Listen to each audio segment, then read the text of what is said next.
Welcome to the Banker Lamp. Please enjoy the video. In this video, I will explain how to get the World Scroll in Grand Peace Online using an easy method. First, open your chat and type !PVP pads on to activate a special mode.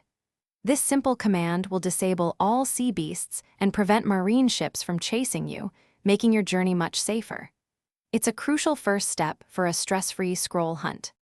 Once your PvP pads are active, begin your voyage. A good starting point is Marineford. From there, sail directly northwest. You'll soon enter the rough waters, characterized by a distinct cloudy area. Keep a keen eye out for a small, distinct shrine structure emerging from the waves. This is your destination.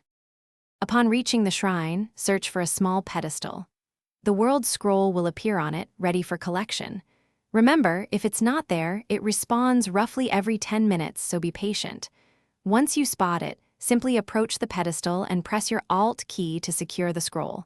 With no threats, this part is straightforward. Congratulations, you now possess the World Scroll. This vital item is your key to unlocking the Second Sea. Head back to Reverse Mountain, where you'll find a large monkey character. Engage in conversation with him. He will recognize your scroll and, in exchange, open the gate, allowing you to venture into the exciting new world beyond. Thanks for watching. If this was helpful, leave a like and consider subscribing. See you next time.